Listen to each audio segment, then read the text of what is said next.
자, 58쪽, 수특 58쪽에 있는 거 보도록 합시다. 구조주의 창시자로 불리는 소시르는 인간의 사고가 언어의 구조에 의해 결정된다고 주장하며 언어를 랑그와 파롤로 구분하였다라고 시작하잖아요. 그래서 이 글은 기본적으로는 소시르 얘기인데 소시르의 구조주의 얘기하는 글이야. 소시르는 1857년에 태어나서 1913년에 돌아가신 언어학자입니다. 이분이 쓰신 책 중에 니네가 혹시 읽어봤는지는 모르겠고 혹시 들어봤을 수 있는 일반 언어학 강의라고 있어요. 되게 어려운 책이야. 이 책은 진짜 어렵습니다. 근데 관심 있으면 한번 읽어봐요. 근데 이거를 읽다가 되게 어려우면 이거 해설서를 읽어도 돼요.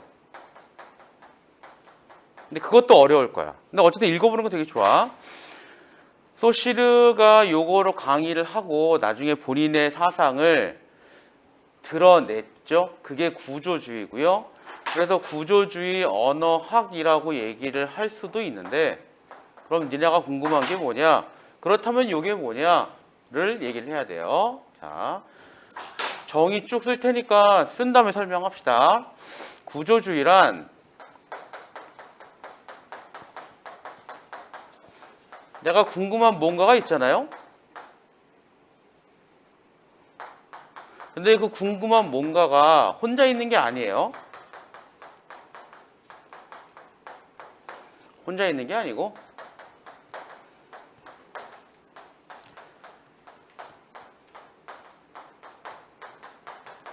좀 길어.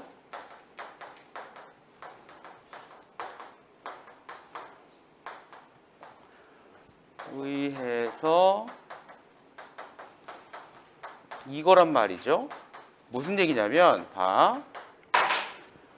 내가 궁금한 뭔가가 있어요. 근데 그 뭔가가 자기 스스로 뭔가를 가지고 있는 게 아니라 전체예요.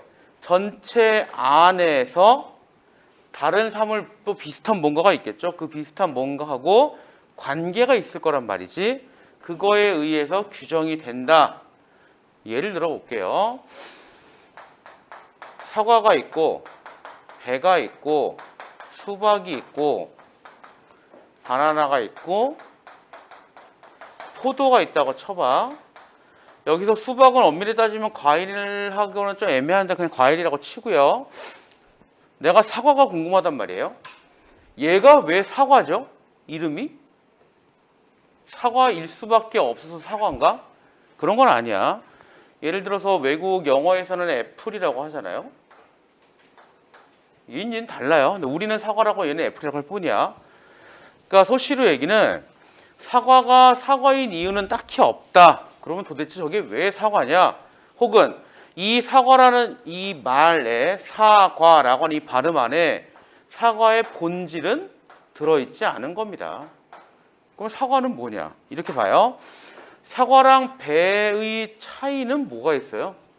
되게 많겠지만 그 중에 대표적인 차이가 뭐 있죠? 사과랑 배랑? 뭐가 달라요? 뭐 엄청 많은 거 아니야? 사과하고 배하고 차이. 색도 다르고. 또 맛은 다 다르니까 넘어갑시다. 모양? 사과랑 배랑 모양 좀 비슷하지 않아? 크기도 비슷하지 않냐? 질감이 좀 달라요? 니네 배 껍질 먹어요? 안 먹어요? 잘 안 먹죠. 얘는 먹을 수도 있잖아. 그럼 사과랑 수박은? 선생님 껍질 먹지 않나요? 안 먹지 않나요? 얘도 먹을 때도 있어요, 가끔. 수박 껍질은 오이랑 맛이 비슷해요. 일단 얘는 크기, 결정적인 차이. 그리고 씨가 어디 있느냐. 얘는 가운데 모여 있지만 얘네 둘은 얘는 여기저기 퍼져 있고. 사과랑 바나나의 차이는 얘는 그야말로 모양. 사과랑 포도의 차이는요. 모양 동그라미. 크기라기보다는 포도의 성질은 우리가 요거 하나를 포도라고 말할 수도 있지만 대체로 그렇지 않잖아. 포도 먹자 그러면 어머니께서 쟁반에 포도 하나 갖다 주시나? 그런 거 아니잖아요. 포도는 송이죠. 송이. 얘는 군집 형태를 띠지. 그런 차이. 그러니까 얘는 우리가 사과라고 부르는 얘의 특징은 얘랑 비교할 때 나타나는 거죠. 그게 바로 뭐예요? 요 얘기입니다. 전체 체계 속에서 사과의 의미를 파악할 수 있다는 거. 그게 구조주의예요. 그러니까 규정이 될 수밖에 없는 거지. 이 구조주의는 소시르가 시작한 거고요. 아마 요거 비슷한 거 들어본 적 있을 거야. 요런 개념 나온 게 100년밖에 안 되는 겁니다. 그래서 이 글은 그러한 구조주의를 설명할 때 큰 의미가 있는 거고요. 보면 그럴싸하죠. 이게 다양한 분야에 영향을 끼쳐요. 다양한 분야에 영향을 끼치는데 그 중에 하나가 니네 59쪽에 있는 인류학이에요. 그래서 거기 나오는 레비스트로스라는 분이 있는데 이분은 1908년에 태어나서 2009년에 돌아가셨대요. 내가 철학자나 사상가나 이런 분들 태어나고 돌아가신 해를 알려주는 건 언제 정도인가를 알려고 하는 겁니다. 그럼 1908년, 이분은 1857년, 살짝 겹치죠. 겹치니까 영향을 안 받을 수가 없는 겁니다. 그래서 다 봐봐 이제. 질문 하나 할게요. 사과랑 배랑 어느 게 더 우월해요? 어느 게 더 열등하고 우월하지? 판단해봐요. 구조주의 입장에 따라서. 사과랑 배랑 어느 게 더 우월하지? 판단이 돼요, 안 돼요? 안 될 거야. 왜냐하면 얘는 얘랑 관계를 통해 파악하고 얘도 얘랑 관계를 통해 파악하면 다 좋죠? 이런 얘기 나와야 되지. 자, 이 사람은 문화인류학자예요. 이 사람이 구조주의 영향을 받아서 문화에 대해서 알아보려고 한다. 근데 A 문화, B 문화, C 문화, D 문화가 있다. 어느 게 우월해요? 알 수가 없는 겁니다. 이게 서양이다. 이게 동양이다. 그렇게 따지면 어느 게 우월할 수 없죠. 그래서 레비스트로스가 주창한 것 중에 대표적인 거는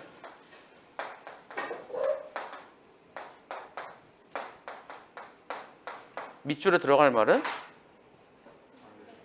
그게 레비스트로스예요. 그러니까 구조주의 입장이라면 요게 맞을 수밖에 없는 거야. 우열을 가릴 수가 없으니까요. 까지도 이해를 하면 좋아. 자, 몇 개 더 얘기할게요. 자, 이 레비스트러스라는 분의 대표적인 저작은요. 읽은 사람이 있을지도 몰라요. 슬픈 열대라는 책이 하나 있고 또 하나는 신화학 되게 많은 것 중에 첫 번째 1권.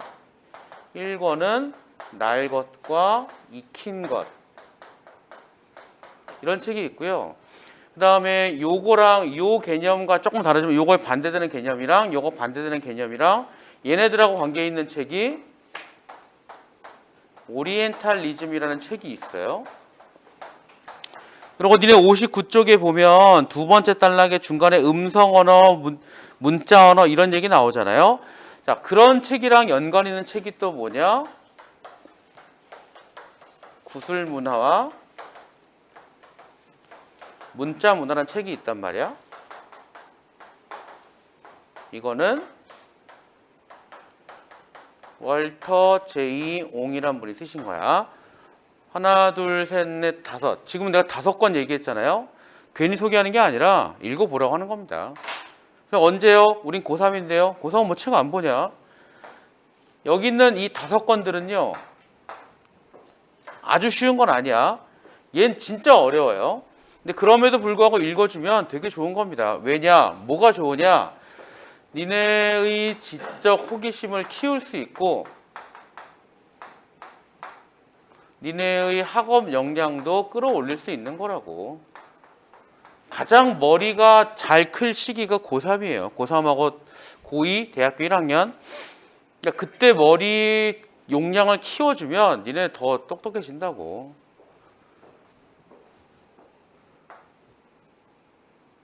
이런 그래프를 갔는데요. 이게 고2, 고3, 대학교 1학년. 30살, 40살. 저게 뭐냐면요. 니네 머리가 얼마나 폭발적으로 활동할 수 있느냐. 지금이 피크야. 나 같은 경우에도 니네보다 아는 건 많아 보이지만 사실은 그렇게 많은 게 아니고요. 나도 아직도 중고등학교 때 머릿속에 넣은 걸로 생각하는 게 생각보다 꽤 많아요. 지금 늘려야 돼. 가장 니네 머리가 좋을 시기가 지금입니다. 나중에는 계속 멍청해진단 말이에요. 그래서 이런 책을 읽으면 되게 좋고요. 지문과 연계해서 관련된 거를 찾아 읽는 것도 되게 중요한 겁니다. 아까 잠깐 얘기했던 니네 수업 중 활동 있잖아. 자, 이런 식으로 하는 거예요. 내 꿈과 희망이 경영학과이다. 혹은 CEO이다. 그래서 내가 제재로 인문예술 1강을 골랐다. 왜 골랐느냐? 난 CEO 할 건데 조직 내에서 혹은 나의 기업이 얼마나 잘 성장하느냐. 그렇게 하면 인적 자원이 중요한데 나는 사람들 관리를 구조주의 입장으로 한번 해보려고 한다. 그리고 물건도 어디 가서 영업도 해야 되니까 이쪽 관련해서도 내 진로가 딱 맞는 것 같다. 그래서 연결을 시켰다. 관련해서 어려운 책으로 요거를 읽어봤다. 그래서 이러하다 라고 하는 게 내가 니네 시키는 거예요. 그게 내가 니네한테 요구하는 수업 중 활동 수행평가 되는 겁니다. 대충 알겠죠? 이게 국어야. 어쨌든 국어 시간입니다. 국어 시간인데 경영학과 얘기를 쓰는 거 되게 이상하잖아요. 그러니까 수특에 있는 재질을 활용하는 것도 있고요. 그리고 이거 쓰신 분들이 주로 학교 선생님들인데 지문을 아무거나 끌고 오진 않아요. 여기 있는 지문 7, 80개는 엄선되고 다 의미가 있는 지문들이야. 그래서 한 번 더 꼼꼼하게 읽어보라고 준비하는 겁니다. 이렇게 하는 거야, 나중에. 이거는 시험 끝나고 1차 집필 끝나고 본격적으로 주제 선정하고 작년에 또 해봤죠. 나한테 주제 확인 받고 탐구 보고서, 발표 보고서 쓰는 거. 자, 다시 돌아와서요. 우리 첫 단락만 하고 오늘 끝냅시다. 소시르는 인간의 사고가 언어의 구조에 의해 결정된다. 이거 당시에는 큰 충격적인 발언이었거든요. 인간의 사고가 언어의 구조에 결정된다. 그렇다면 말을 못하는 사람은 생각을 못합니까? 이 얘기하고 똑같아요. 인간의 사고는 언어의 구조를 벗어날 수가 없다. 그리고 결정된다죠. 결정한다가 아니라 된다야. 어찌 보면 참 수동적이라고 볼 수 있는 그런 파격적인 주장이었고요. 읽다 보면 이게 또 맞는 것 같단 말이야. 언어를 랑그와 파롤로 구분하였다. 이 얘기 좀 합시다.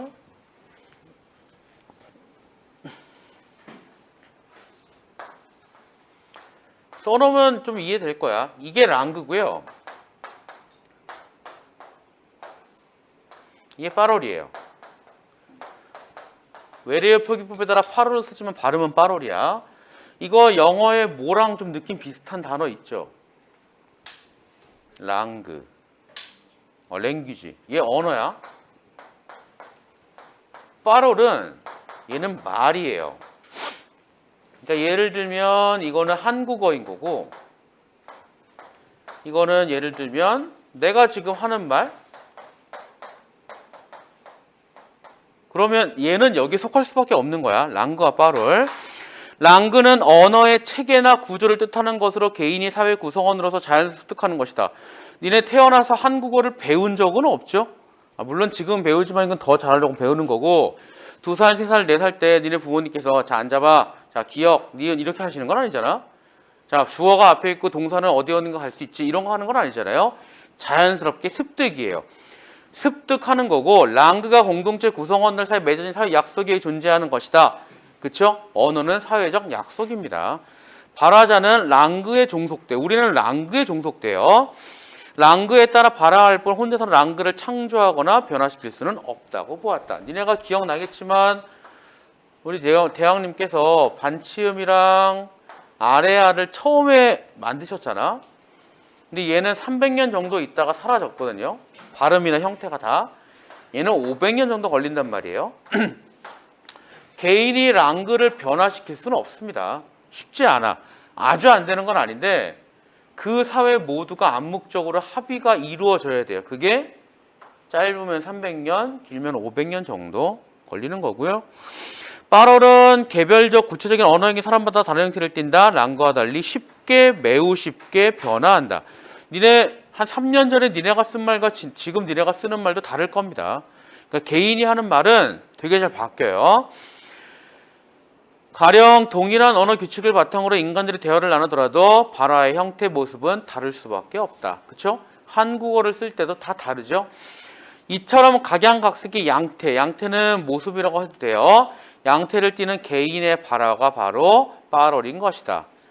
소시르는 랑그는 같은 언어를 사용하는 집단의 모든 구성원들의 언어 활동에 잠재되어 있는 것이다. 그렇죠? 니네 머릿속 어딘가에 있단 말이에요. 한번 고민해봐, 생각해봐.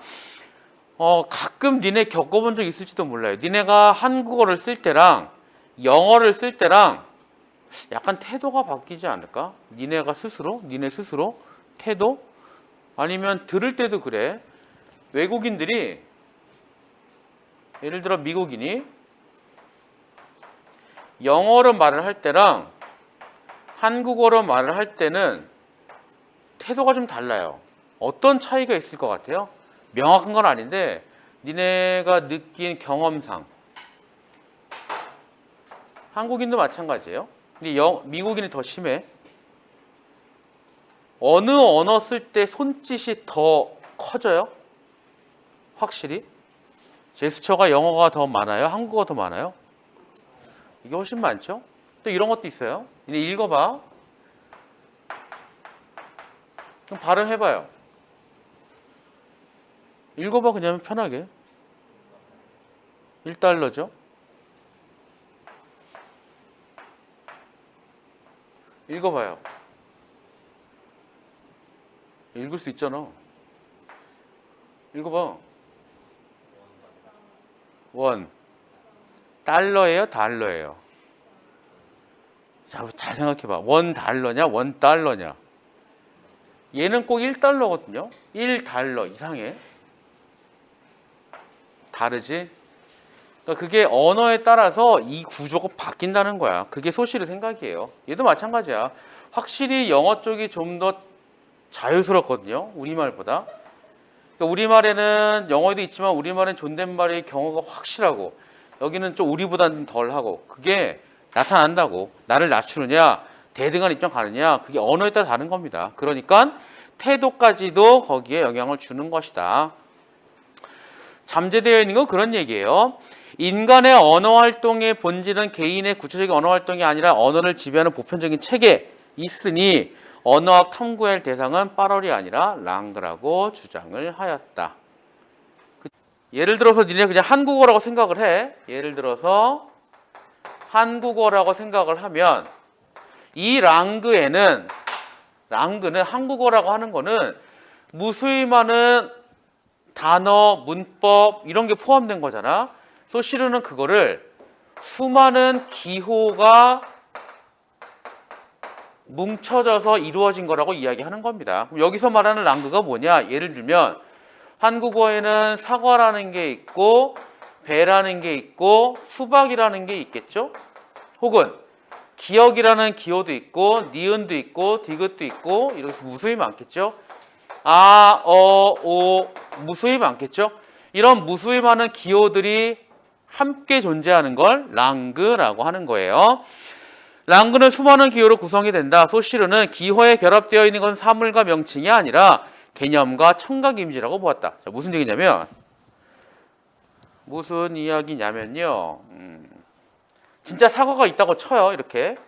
진짜는 아니지만 그냥 사과라고 칩시다. 이게 있는데 소시르는 그 얘기예요. 얘를 뜻하는 기호가 있어요. 얘를 뜻하는 기호가 있고 그게 바로 사과라고 하자고. 이 사과라는 기호는 저 사과의 개념과 사과라는 발음, 청각 이미지가 결합된 거라고 보는 겁니다. 사과. 그럼 여기서 말하는 개념은 뭐냐? 지난번에 잠깐 얘기했던 여기서 말하는 이 개념이란 뭐냐? 배와 다른 사과의 특징, 수박과 다른 사과의 특징, 바나나와 다른 사과의 특징을 여기서는 개념이라고 말을 하는 거죠. 그래서 이 기호잖아요. 이 기호는 요거를 기의라 그래요. 뜻, 그 다음에 이 뜻을 드러내는 표현, 기표, 기호는 기의와 기표의 결합으로 이루어졌다. 라고 소시르가 얘기했죠. 소시르는 기호에 결합되어 있는 것은 사물과 명칭이 아니라 개념과 청각 이미지고요. 기호를 보는 개념과 청각 각각 기의와 기표란 용어로 표현하였다. 기호는 기의와 기표의 연합체인 것이다. 근데 잘 생각해봐. 이따가 할 얘기 미리 좀 할게요. 우리나라에서는 이거를 사과라고 하는데 영어에서는 뭐라 그래요? 애플이라고 하죠. 그럼 혹시 스페인어 아는 사람이 있을지 모르겠지만 스페인은 사과 뭐라 그러지? 혹시 알아요? 진짜 가끔 알던데. 기초 단어라서. 모르죠? 나는 알지. 찾아봤으니까. 만사나라 그래요. 처음 들어보죠? 이게 만사나야. 오렌지는 뭔지 알죠? 오렌지는 스페인어로 뭐인 것 같아요? 혹시 들어본 사람? 가끔 알던데 진짜? 모르겠죠? 나랑하라 그래요? 스페인어는 이거 H 발음이야. 나랑하. 근데 이게 오렌지예요? 오렌지야. 약간 비슷하죠? 비슷해? 니네 진짜 모를 만한 거 물어봐야지. 살구가 영어로 뭐지? 아프리콧이죠. 가끔 알던데 이거는. 그럼 이거 프랑스어로 뭔지 알아요? 모르겠죠? 그렇지, 난 알고 있지. 내가 준비해왔으니까. 아브리코예요. 독일어는 뭔지 알아요? 모르겠죠? 아브리코스예요. 비슷하지, 그죠? 영향 받는 거야. 이 얘기 이따 써먹을 거야. 아무튼 이런 식으로 영어에서는 애플이고 스페인어는 만사나고 우리는 사과고, 이게 똑같은 예를 가리키는 게 다 다르죠? 왜 그래요? 그 나라에서 합의를 그렇게 했기 때문입니다. 그 언어 사용 문화권에서 합의를 했기 때문에 이거를 뭐라고 하느냐? 자의적으로 연결됐다고 해요. 저게 사과일 이유도 없고요. 애플일 이유도 없고요. 만사나일 이유도 없습니다. 근데 그냥 그렇게 쓰는 거지. 그 자의적이라고 얘기하는 거야. 그런데 소시르 이전의 언어학자들은요. 자, 이게 좀 특이해. 소시르 이전의 언어학자들은 소시르 이전의 언어학자들은 생각해봐요. 일단 요거 있으니까 뭔가 문제랑 관계 있는 것 같죠? 이따가 보면 알겠지만 이거 2번과 관계 있는 거야. 2번은 A가 소시르를 반박하고자 할 때 그 근거 혹은 예를 잘 찾아봐라, 뭐 이런 얘기잖아. 근데 봐봐, 소시르에 대한 이야기를 막 하다가 여기서 갑자기 소시르 이전이래요. 그러면 상식적으로 이 A들하고 소시르는 생각이 같아요, 달라요? 다르겠죠? 정확히 얘기하면 완전 반대입니다. 완전 반대예요. 그러고 나서 문제 2번을 봤더니 A가 소시를 반박이래. 그럼 결국 뭘 찾으란 얘기예요? 얘네 생각 찾으란 얘기고, 아니면 소시를 생각을 찾으면 돼요. 소시를 생각을 찾게 되면 4개를 찾으면 나머지 하나가 답이고, 얘를 찾을 거면 그 1개가 답인데, 소시를 이전의 학자들이 뭐라 그랬느냐? 대상을 가리키는 기호가 존재하기 전에 대상에 대한 명확한 개념이 이미 존재한다고 보았다. 현실 세계 실제가 이미 존재하고 인간이 사고를 통해 개념을 가진 상태에서 개념을 나타내는 기표를 만들어 개념과 결합시켰다고 본 것이다. 봐봐. 간단하게 얘기합시다. 소시르 이전의 언어학자들은요, 개념이 이미 있어요.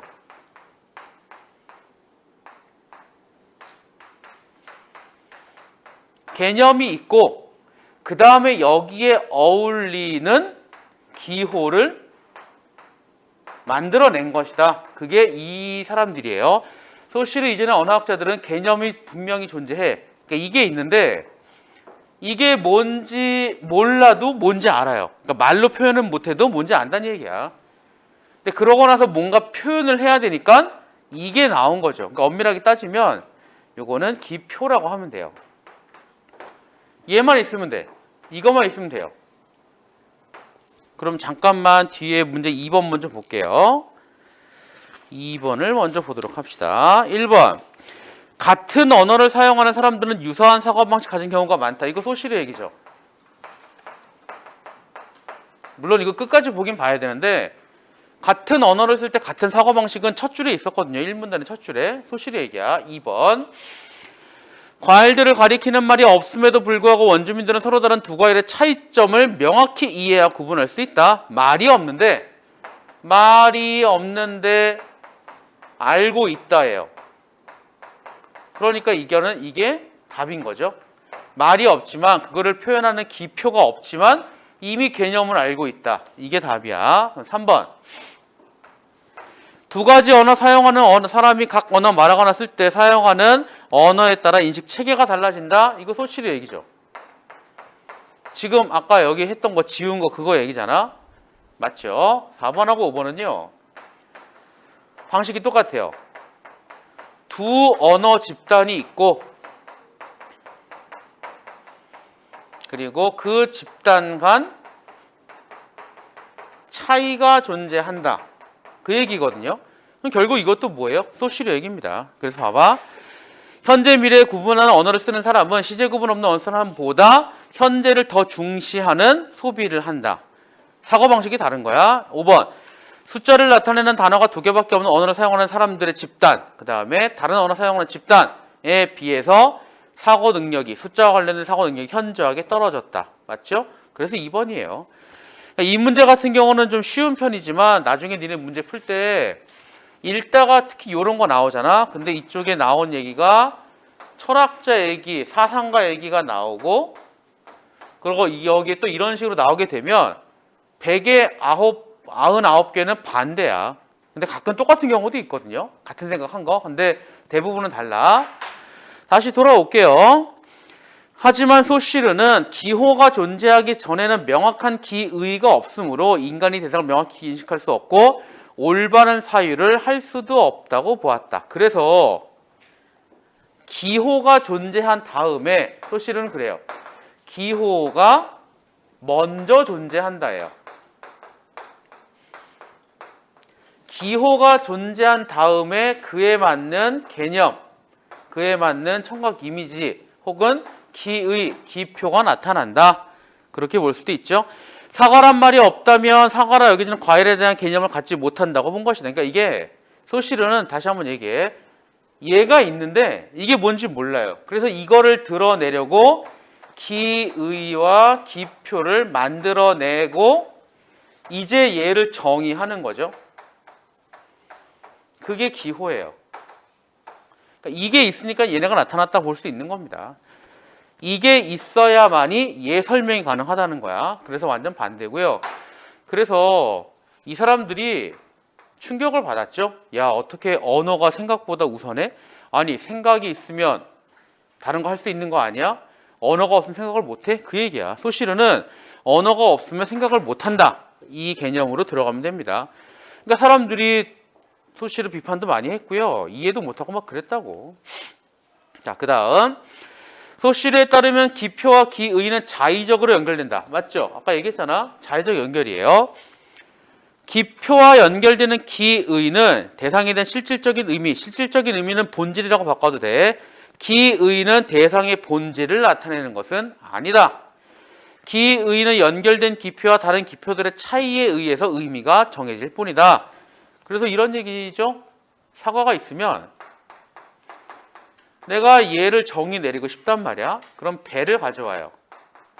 그래서 이 둘 사이의 차이점으로 얘를 설명해. 그 다음에 또 한 번 수박을 갖고 와서 이 둘의 차이를 가지고 얘를 정의 내리고요. 그 다음에 바나나 가져와서 하고요. 포도 가져와서 차이점으로 얘 정의 내리고요. 그 다음에 귤 가져와서 정의 내리고요. 감 가져가서 정의 내리고요. 매실 가져와서 사과를 정의합니다. 이건 그 얘기예요. 사과라는 기표가 나타내는 그 위에구나. 예를 들어 사과라는 기표와 연결된 기능의 본질이 아니라 과일을 수말하는 기표, 배, 감, 귤 등이 아닌 다른 과일의 의미를 나타낼 뿐이다. 사과라는 기표가 나타내는 의미는 다른 사항들의 관계에 의해서 정의되는 것이다. 이게 지난번에 얘기했던 구조주의죠. 니네 어디에 체크하냐면 정의되는 것에서 대자에만 표시 한번 해봐요. 내가 하는 게 아니야. 내가 정의를 하는 게 아니라 그렇게 되는 거죠. 어떻게 해요? 다른 사물들 간의 관계에 의해서 정의가 만들어지는 거예요. 내가 만드는 게 아니야. 헷갈리면 안 돼요. 소시르는 이 때문에 인간의 사고는 자신의 상 언어의 구조에 영향을 받을 수밖에 없다고 보았다. 자, 근데 하나 봐봐. 추가 한번 합시다. 니네는 한국어 사용자니까 이렇게 설명을 하면 다 알아듣거든요. 그래서 여러분들은 한국어의 영향을 받은 사고방식을 가진 거야. 한국인이니까 그렇습니다. 이런 사고방식이야. 그럼 영어권으로 돌려볼게요. 사과가 영어로 뭐라고요? 애플. 배는 영어로 뭐죠? 페어야 피어야. 아무튼 그거잖아. 얘는 뭐죠? 워터멜론. 바나나는 바나나. 아직까지는 영어 사용자랑 우리랑 비슷해요. 포도는 그레이프겠지? 귤은요? 만다린보다는 오렌지요? 아우 누가? 오렌지지. 너 어디 마트 가서 오렌지 주세요 그러면 뭐 주냐? 오렌지 주겠죠? 야, 아예 품종이 다른 거 아니야? 오렌지하고 귤은? 보통은 텐저린이죠. 아, T2냐? A냐? 그 다음에요. 맞아? 아, 니네 영어과 아니야? 4반 학생들 영어과 맞죠? 아 몰라. 나도 몰라요. 텐저린. 자, 드디어 문제가 생겨요. 감은 영어로 뭐예요? 이거 니네가 마지막 시간이거든. 8반 중에. 드디어 7번째 시간에 이거 단어 얘기한 애가 나왔고 니네만 나온 겁니다. 근데 난 이전까지는 상상도 안 해봤어요. 펄시몬. 이게 감이래요. 니네 반에도 살다 온 애 있죠? 외국에서. 한두 명 있지 않나? 손 들어봐. 야, 니네 반 한 명도 없냐? 있냐? 너 어디? 어디요? 캐나다요? 얼마나?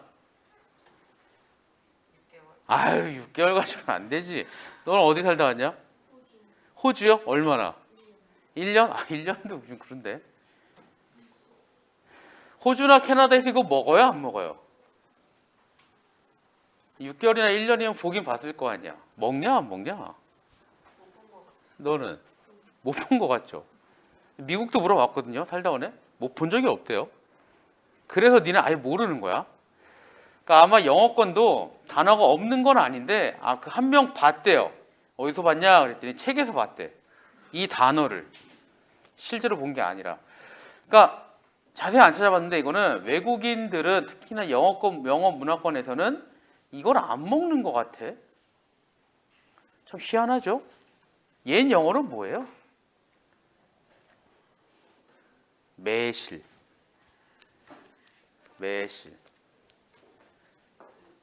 이제 활용할 거야. 매실. 약간 억지 부리면 비슷하거든요. 매실이 영어로 뭘까요? 아니야.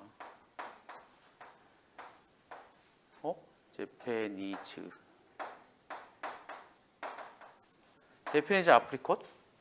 일본 살구? 그렇게 이름 짓더라고. 아예 단어가 그렇게 나와. 이 얘기를 왜 하냐면요. 내가 요렇게 한국어로 주면 니는 당연히 별 의심 없이 귤감, 매실을 사과랑 비교한단 말이에요. 근데 외국인들한테 요거를 주고 잘 못 알아듣니까 번역을 그대로 해주면 특히나 얘나 얘에서 걸릴 겁니다. 잘 모르는 거야. 잘 모르면 얘 정의를 내릴 수가 없어요. 이 얘기는 그 얘기야. 이 때문에 인간의 사고는 자신의 언어의 구조에 영향을 받을 수밖에 없다고 보았다. 이게 그 얘기예요. 왜냐하면 내가 살고 있는 언어 체계 내에서는 확실하게 정의가 되는데 우리 체계에 없는 거 가지고 설명을 하게 되면 정말 못 알아듣습니다. 다른 반에 안 했지만 니네는 이거 찍으니까 뭐 관계없이 얘기하면 되는데 요거 외국 사람들이 알아들을까요? 못 알아들을까요? 그래서 단어가 만들어졌죠. 이거 옥스포드 사전에 맞죠? 옥스포드 사전? 진짜 이렇게 올라갔거든요. 재벌. 단어는 좀 철자는 달라. 그러고 의미를 잔뜩 썼단 말이야. 왜냐? 우리하고 일본에만 있는 개념의 단어거든요. 그러니까 외국인들은 이게 도저히 몰라요. 그러니 재벌 2세니 3세니 이런 거를 얘네들은 이해를 못합니다. 그 문화권이 아니면 이해를 못해요. 요 얘기는 바로 그 얘기예요. 또 책에 있는 예시 볼게요. 예를 들어 우리말에는 나방과 나비가 각기 다른 대상을 지칭하는 단어는 존재하지만 프랑스어에서는 두 가지 곤충을 모두 빠삐용이라고 부른다. 우리가 나방과 나비가 한 마리씩 나타났다. 달라. 분명히 달라요. 각기 다른 한 마리씩이 나타났다고 생각을 할 때 프랑스인들은 빠삐용이 두 마리다. 그러면 우리가 생각하는 거 얘네가 생각하는 거 다를 수밖에 없죠. 그러니까 언어가 굉장히 큰 영향을 끼치는 거야. 생각의 폭을 결정하는 게 바로 언어 체계인 겁니다. 이 얘기는 바로 그런 얘기. 그래서 또 찾아봤거든요. 이게 나비예요. 프랑스어에서 빠삐용은 곧 나비를 뜻해요.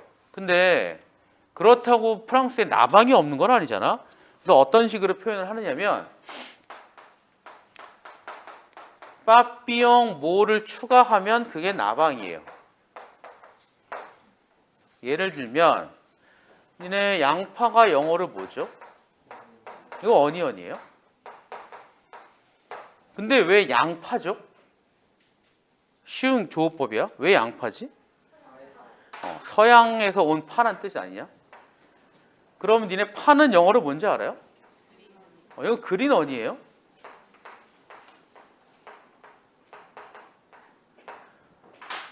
그러니까 우리 동양 쪽에는 파가 있었고 이게 새롭게 들어온 거야. 어니언이. 근데 비슷한 거를 찾다 보니까 서양에서 온 파라고 이름 붙인 거 아니냐?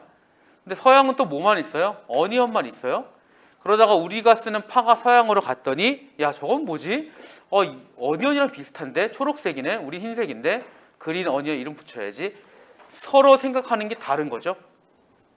양 들어가는 거 단어 또 뭐 있죠? 이런 비슷한 걸로. 양파. 또 뭐요? 양식. 양배추. 되게 많아. 양상추. 양옥. 양복. 또요. 맞긴 한데 이게 니네 나오면 안 되는 거 아니야 아직? 아직 요거 아니냐? 이런 조어법이 되게 많아요. 여기 있는 빠삐용 요것도 그런 조어법이에요. 뭐 들어갈 것 같아요? 얘 특징이 뭘까요? 얘와 다른 얘의 특징. 얘 밤에만 나타나. 그래서 프랑스어에서도 여기에 이게 영어로 녹턴이에요. 발음은 프랑스어 발음이겠지만 밤이란 뜻이죠. 밤에 나타나는 나비란 뜻으로 쓰는 겁니다. 엄밀히 나방은 아닌 거야. 그러면 그러니까 이게 생각의 폭이 적어도 이쪽에서는 우리가 더 넓은 거죠. 다양하게 있으니까. 그렇다고 어디가 더 우열이다, 우하다, 열하다 이런 건 아니야. 이러한 예를 통해 언어의 구조가 인간의 사고에 영향을 미친다는 것을 알 수 있다. 소시르는 대상이 나타내는 개념인 인간 사고보다 언어가 먼저 존재한다. 핵심 나오죠? 정리하는 거지. 언어가 먼저 존재하고 인간의 사고는 자신이 생각하는 언어 구조에 종속되어 있다고 보았다. 그리고 또 우리가 언어를 사용하는 한 이런 언어 사고방식 가치관을 그대로 수용하고 따를 수밖에 없다고 생각했다. 어떻게 우리가 벗어날 수는 없습니다. 벗어나는 거는 한 가지밖에 없어요. 이 사람 있잖아요. 어느 나라 사람이죠? 호주잖아요. 그 다음에 지금은 안 좋은 일로 잡혀갔지만 이분은 원래 미국인이에요. 근데 전에 그러니까 최근에 샘 해밍턴도 그 얘기했고 예전에 로버트 할리도 그 얘기했는데 약간의 우스갯소리 삼아서 얘기하는 게 이제는 내가 영어로 말을 해야 될 때 이제는 머릿속으로 한국어로 말을 한 거를 번역을 하고 그거를 영어로 끄집어낸다 라고 얘기했거든요. 이게 딱 소시르 얘기예요. 왜 그럴 것 같아요? 이 둘은 왜 그런 얘기를 했을까? 너무 오래 살아서 30년을 넘게 사니까 영어를 쓸 일이 거의 없어요. 한국어를 쓰잖아. 자꾸자꾸 쓰다 보니까 이전에 머릿속에 있던 영어식 사고방식이 밖으로 나가는 겁니다. 그러니까 이게 안 나와요. 그러니까 간단한 대화는 되는데 깊이 있는 거는 안 되는 거야. 왜냐? 이미 머릿속으로 한국어식으로 사고방식이 바뀌었기 때문에. 이런 식으로 처음 생각한 게 바로 소시르고요. 그래서 맨 처음 구조주의 창시자라고 불리는 것이다. 됐죠? 자, 오른쪽이요. 그래서 이런 이야기를, 이 구조주의에 관한 이야기를 레비스트로스가 저거 쓸만한데 내가 한번 인류학에 활용해 볼까? 그래서 끌고 온 거야. 레비스트로스는 1908년에서 2009년 사이에 살아 계셨던 분이고요. 인류학의 거두예요. 이 분은 뭐 슬픈 열대 뭐 이런 책도 썼고 나중에 한번 읽어보세요. 그리고 신화학 이런 책도 쓰셨단 말이야. 1권은 날 것과 익힌 것이라는 책이야. 나중에 기회 되면 읽어보세요. 근데 이분이 구조주의를 끌고 왔거든요. 그 중에서 뭘 끌고 왔느냐? 모든 의문론에서 모든 음소들은 비음이냐 아니냐 모음이냐 자음이냐 이런 두 가지 대립되는 요소가 짝을리는 물음을통해 분류된다. 예를 들면 이거는 비음이 아니에요. 자음이에요. 그리고 얘는 비음이고요. 모음이에요. 그러니까 이게 실제로 의문론을 쓰는 방법이거든. 그걸 통해서 그걸 활용해서 이항 대립을 바탕으로 각 집단 갖는 친족의 기본 구조를 파악했다. 기본 구조를 파악하면 확장하면 되잖아 이제. 그는 친족의 기본 구조는 아버지, 아들, 외삼촌, 조카, 남편, 아내, 형제라는 네 가지 관계 이루어져 있고 이 관계는 친밀한 소문화 이항 대립이 나타난다고 보았다. 자, 무슨 얘기냐? 레비스트로스가 태평양에 가서 여러 문화권에 가서 막 연구를 했더니 가지치기 한 거 다 빼버렸더니 핵심되는 관계가 그렇게 4개 나왔다는 얘기입니다. 아버지하고요, 아들 관계예요. 근데 이거 보니까 헷갈리죠? 잘 따라와봐. 아버지를 남편으로 바꾸면 같은 맥락이잖아? 여기에 해당하는 게 아내예요. 아내와 아내의 형제, 남동생이라거나 아니면 오빠라거나 이렇게 되는데 아들과 이 형제 간의 관계를 다른 말로 바꾸면 이게 바로 조카와 외삼촌의 관계잖아요. 그래서 가지친 걸 다 없애봤더니 이런 형태로 남는 겁니다. 그게 친족 기본 구조가 되는 거예요. 누가 물어볼 수도 있죠. 선생님 왜 남자밖에 없죠? 뭐 그때 당시 사회가 그랬던 것 같아. 여기 봐봐. 아들의 입장에서는 선택은 둘 중에 하나예요. 아버지를 택할 수도 있고 삼촌을 택할 수도 있고. 맞죠? 아내의 입장에서는 누구를 택할 수 있어요? 남편 아니면 형제예요. 거기에 있는 친밀함 아니면 소원함이라고 하는 둘 중에 하나라는 조건은 아들과 아내의 입장인 거야. 그러니까 이건 이런 식이에요. 우리 사회는 아들은 아버지 아니면 삼촌을 골라야 돼요. 여기를 선택하면 여기는 멀어져야 되고 여기를 택하면 여기는 멀어지는 거야. 아내 입장도 그래요. 택일을 해야 되죠. 남편을 고르면 얘를 버리는 거고 형제를 고르면 남편을 버리는 겁니다. 그러니까 이런 식으로 보면 돼. 아버지랑 남자 성인이잖아. 여기는 남자 성인이에요. 둘이 얘한테 선택권을 주는 거야. 누군가를 택해. 마찬가지예요. 둘 중에 쟤 하나 택해. 그 관계인 겁니다. 이거 봐봐 이제.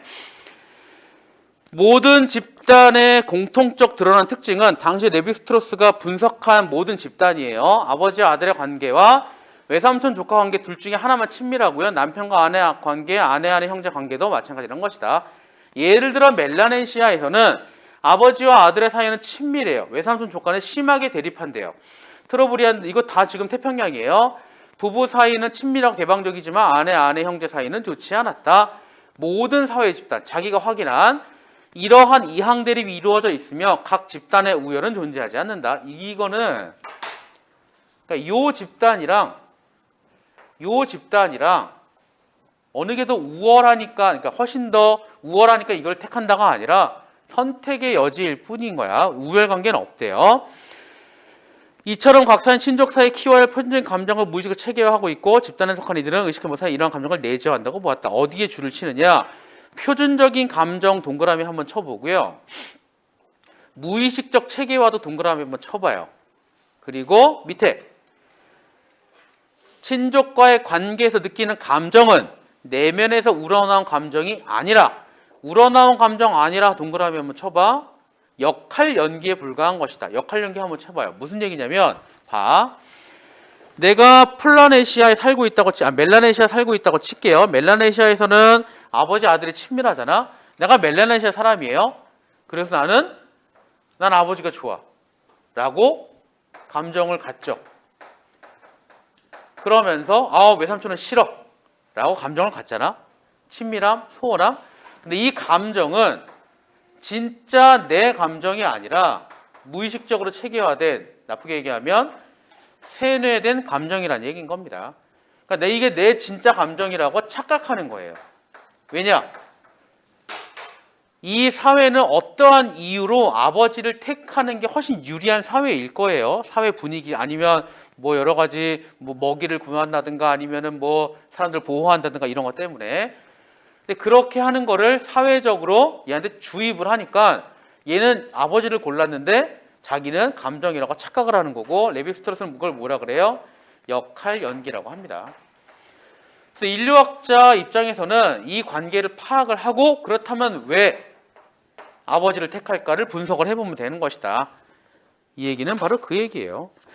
레비스트로스는 친족의 기본 구조를 비롯한 모든 인간의 문화가 어느 선은 구조화되어 있다고 생각을 했다. 선과 악, 남자, 여자, 빛과 어두움, 강한, 약함, 대립성을 바탕으로 인간의 문화를 이해하였다. 그러다가 그 중에 하나가 언어고요. 언어를 문화의 조건으로 보았고 언어가 문화의 영향에 대해서도 고찰을 했는데 음성 언어가 순수한 거, 문자 언어를 저열한 것으로 평가를 했죠.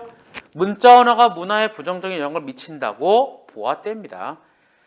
왜냐하면 또 남비커라족으로 이 사람 연구를 갔는데 원래는 음성 언어만 쓰다가 갑자기 문자 언어가 들어왔대요. 그러더니 음성 언어만 쓸 때는 서로 평등했는데 문자 언어가 들어오더니 갑자기 위계를 정하더라. 와, 순수한 사회를 타락시켜놨다 라고 비판을 했대죠. 나머지들 한번 읽어보고요. 지난번에 이 부분에 해당하는 책 소개해줬나? 그래서 니네 혹시 관심 있으면 음성 언어와 구술 문화와 문자 문화라는 책이 있거든요. 이것도 한번 관심 있으면 읽어봐. 누가 썼냐면 월터 제이 옹이라는 분이 쓰신 거고요. 그리고 또 문화의 우열에 관해서 읽어보면 좋은 책은 오리엔탈리즘 이런 책이 있는데 이거는 에드워드 사이드 란 분이 쓰신 책이고요. 되게 유명한 책이에요. 그리고 요거 있죠.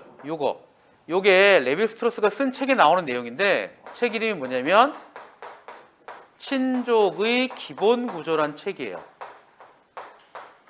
1949년에 쓰신 책이지만 우리나라에는 미번역 상태입니다. 혹시 관심 있으면 원문 찾아가지고 원서 사서 팝하고 돌려서 읽으면 좋아요. 아니면 구글 번역기라. 자, 1번 넘어가고요. 2번 아까 했으니까 넘어가고요. 자, 3번.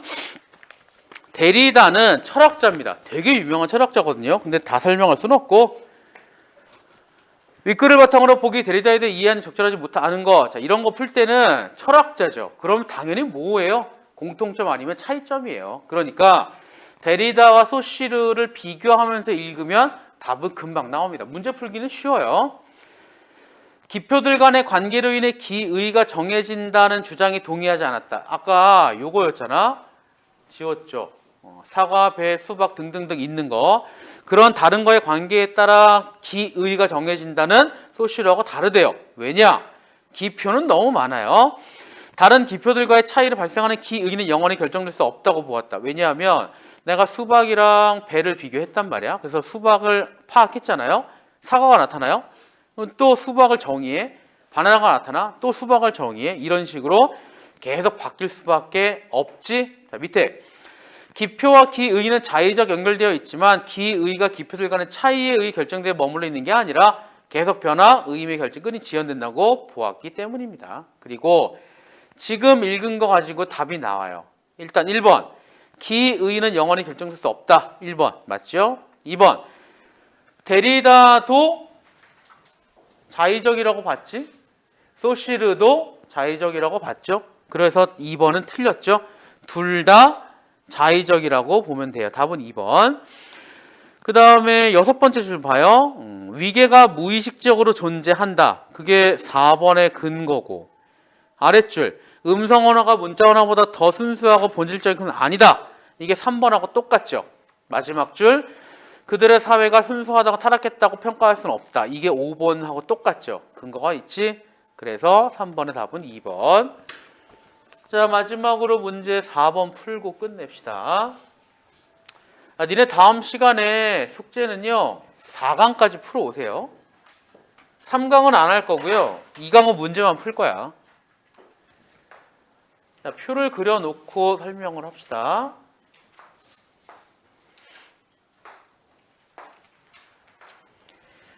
빈칸, 빈칸, 빈칸, 빈칸, 빈칸. 여기가 친밀함, 소원함, 소원함, 소원함. 봐요. 아까 얘기했는데 레비스트로스 입장에서는 둘 중에 하나예요. 친밀함 아니면 소원함이에요. 그러니까 각 빈칸에는 친밀함 아니면 소원함이 들어가면 돼. 근데 요거 했잖아요. 요거랑 요게 하나의 짝이고 친밀함, 소원함은 요거 아니면 요거에서 고르라고 이야기했잖아. 이 문제의 핵심은요. 얘랑 짝이 누구냐를 찾는 겁니다. 이건지, 이건지, 이건지. 그럼 봐요. 아버지와 아들, 외삼촌과 조카, 아내와 아내 형제, 그 다음에 남편과 아내. 이거 짝은 누구예요? 아니지. 잘 봐야죠. 책하고 달라 지금. 책하고 달라. 막 하면 안 돼. 마지막 거죠. 왜요? 아들이 아버지를 택할 것이냐, 삼촌 택할 것이냐. 그 다음에 그러니까 이렇게 하면 되는 거지. 얘랑 얘가 짝이고 이렇게 짝이고 여기도 요 둘이 짝이고 요 둘이 짝이에요. 물론 이거는 오른쪽이 틀렸으니까 뭐 마실 수는 없는데 이 문제의 핵심은요. 이거 중심으로 요렇게, 이거 중심으로 요렇게를 찾아내란 얘기입니다. 근데 실제로는 이거 다 아니고 책으로 갑시다. 요렇게랑 요렇게죠. 요렇게랑 요렇게고 요렇게랑 요렇게지. 그러니까 소원함, 친밀함, 친밀함, 친밀함. 답은 그래서 3번. 요거 활용하기 되게 좋아요. 그러니까 연계하거나 어디 문제 낼 때 요거 활용하기 되게 좋습니다. 됐죠? 자, 여기까지.